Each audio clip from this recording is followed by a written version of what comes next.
On the evening of Saturday, April 18th, 2026, an emergency meeting convened in the White House Situation Room. The chairman of the Joint Chiefs of Staff, General Dan Kane, was present. So were senior national security officials. The subject was the escalating Iran war. What allegedly happened next, if true, represents a constitutional breach without modern precedent. According to Larry Johnson, a retired CIA analyst appearing on Judge Andrew Napolitano's Judging Freedom podcast, President Trump demanded access to the nuclear codes. One report coming out of the White House is that Trump wanted to use the nuclear codes, Johnson stated.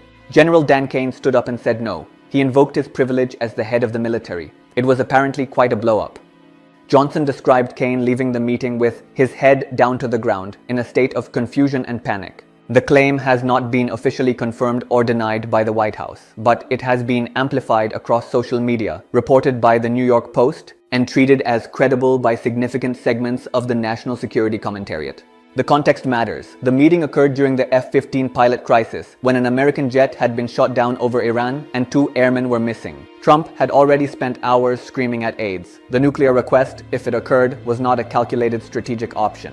It was the escalation of a president who had reportedly lost his mind under pressure. 3 days before the nuclear codes allegation surfaced, the Wall Street Journal published a story that provided the psychological foundation for understanding it. The headline was stark. Behind Trump's public bravado on the war, he grapples with his own fears. The reporting, based on interviews with senior administration officials, described a president in the grip of private terror. On Good Friday afternoon, after learning that the F-15 had been shot down, Trump screamed at aides for hours. The Europeans weren't helping. Gas prices had hit €4.09, and looming in his mind was the image of Jimmy Carter, whose presidency had been destroyed by the 1979 Iranian hostage crisis and the failed Desert One rescue. If you look at what happened with Jimmy Carter, with the helicopters and the hostages, it cost them the election, Trump had reportedly said weeks earlier. What a mess. The Journal revealed that aides deliberately kept Trump out of the Situation Room during the rescue operation. Aides kept the president out of the room as they got minute-by-minute updates because they believed his impatience wouldn't be helpful. Instead, updating him at meaningful moments, a senior administration official said. This was not a president managing a crisis. This was a crisis being managed around a president. The portrait was of a man whose public persona, civilization will be destroyed, total annihilation, masked, private fear. The bravado was performance. The fear was operational. 2 days after the Journal expose, The Atlantic published a companion piece that deepened the crisis narrative. The aides keeping the president in the dark described a systematic effort by Trump's own team to shield him from the reality of the war he had launched. The article confirmed the Journal's reporting about the Situation Room exclusion, then added a more disturbing layer. Trump, according to The Atlantic, has reportedly been starting his day off with a sizzle reel of stunning explosions rather than with hard info. These video clips showed American military prowess but did not convey strategic reality. White House Chief of Staff Susie Wiles became concerned aides were giving the president a rose-colored view of how the war was being perceived domestically.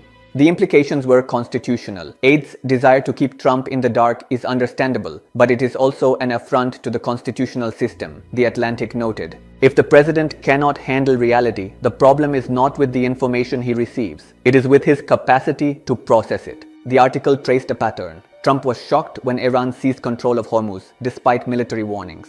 He declared the war complete, even as hostilities continued. He waffled on whether the action was or wasn't a war. And he was reportedly unaware of a press statement by Melania Trump before it was issued, suggesting a White House where even the First Lady's communications operate outside presidential cognition. This is not the first time aides have managed around Trump, but it is the first time they have done so during an active war with nuclear implications. While these revelations unfolded in the press, 2 other developments exposed the fracture lines in American civil-military relations. On April 20th, military veterans and family members occupied the Cannon House office building rotunda on Capitol Hill. Dressed in military fatigues, they conducted a flag-folding ceremony, chanted anti-war slogans, and refused to disperse. Capitol Police arrested at least 62 protesters, including elderly and disabled activists. The groups About Face, Veterans for Peace, Common Defense, Military Families Speak Out demanded a meeting with House Speaker Mike Johnson and an immediate end to the war. One veteran, Christina Sarson, explained, "I personally am here for my sons. As a veteran, I know the harm that wars do to civilian populations, but also to our soldiers.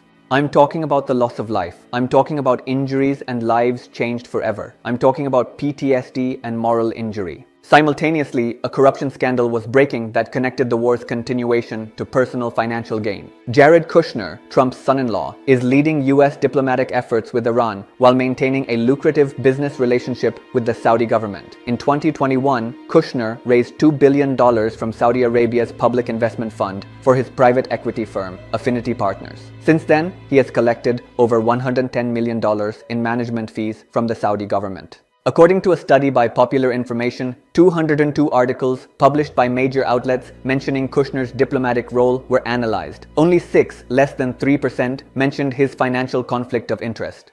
Congressman Jamie Raskin, ranking member of the House Judiciary Committee, launched an investigation, writing to Kushner, "Your decision to act in these two roles, one public for the government and one private for personal profit, creates a glaring and incurable conflict of interest."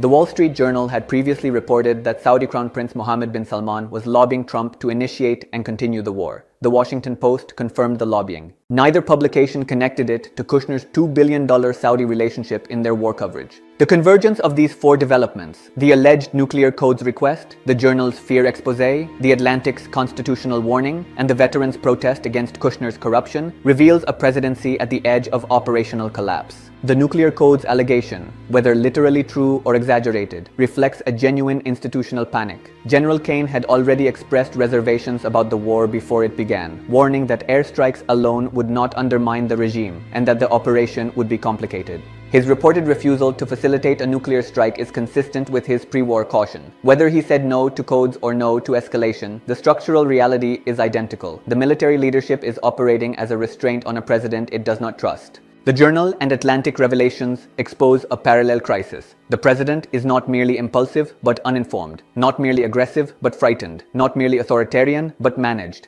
His aides have constructed a protective bubble that filters reality into palatable fragments. Explosion videos instead of casualty reports, staged updates instead of minute-by-minute crisis management. This is not governance, it is caretaking. The veterans' protest and Kushner's corruption reveal the moral and institutional costs. 62 former service members were arrested in the capital demanding an end to a war they see as destructive to American soldiers and Iranian civilians alike. Meanwhile, the president's son-in-law negotiates that war's continuation while collecting fees from a foreign power that benefits from its prolongation. The question is not whether Trump will survive politically. His approval rating has cratered to 36%, with 62 to 63% disapproving, a catastrophic position for a wartime president. The question is whether the constitutional system can survive when the commander-in-chief is simultaneously demanding nuclear strikes, being kept in the dark by his own aides, and having his foreign policy shaped by a relative on a foreign payroll. This is not the architecture of forever war. It is the architecture of institutional unraveling, the moment when a democratic system's safeguards become its vulnerabilities, because the threat is not external but internal, not strategic but psychological, not military but constitutional.